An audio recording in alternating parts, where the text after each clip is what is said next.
Hello, আসসালামু আলাইকুম।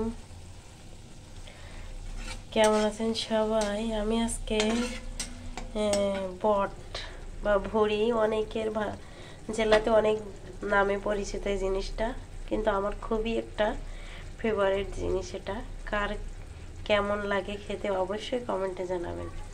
এখানে পেস্টটা একটু লাল লাল হয়ে গেছে, ক্যামেরাতে ভালো আসতেছে না যেহেতু রোদের সেজন্য। আমি এখানে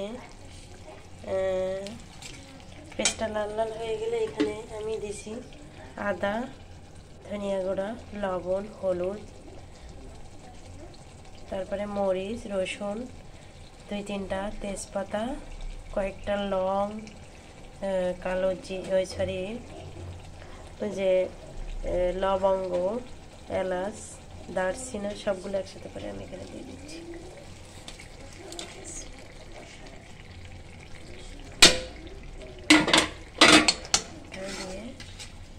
মশলাটা সুন্দর মতো কষাই, কাঁচা গন্ধটা যাওয়ার জন্য আমি মশলাতে হালকা একটু পানি দিয়ে মশলাটা একটু কষাই নেব। পানিটা দেওয়া হয়ে গেছে, মশলাটা আমি সুন্দর মতো কষাই নেব।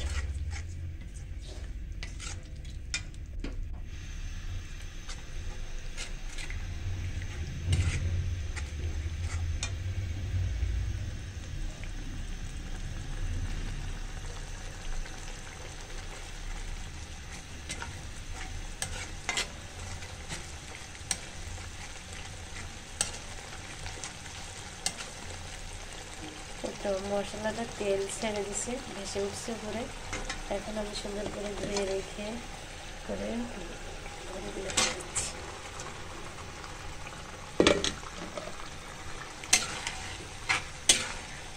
এইগুলা খুব বেশি পানি দিয়ে রান্না করা যাবে না, এটা মানে লোহার কড়াই বেশি যার জন্য সিদ্ধ হবে সুন্দর মতো, এই জন্য লোহার কড়াই বেশি। এখানে কষাইতে কষাইতে যে ঝোল বার হবে এই ঝোল দিয়ে মনে করেন 3 ভাগের 1 ভাগ সিদ্ধ হয়ে যাবে, বাকি 2 ভাগ পানি দিয়ে সিদ্ধ করে নিতে হবে।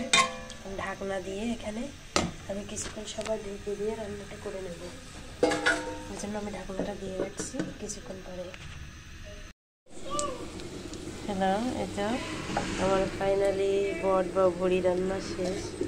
এখন আমি এখানে ব্রেস্তা হয়ে গেছে, এখানে ব্রেস্তাটার মধ্যে দিয়ে দিচ্ছি।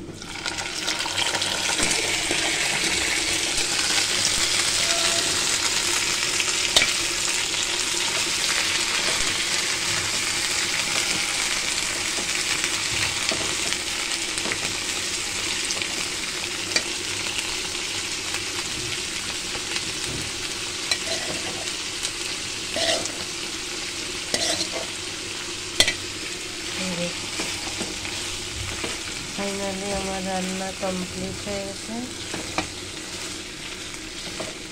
এখন শুধু পরিবেশন করার, গরম গরম ভাত বা রুটির সাথে পরিবেশন করার খানা।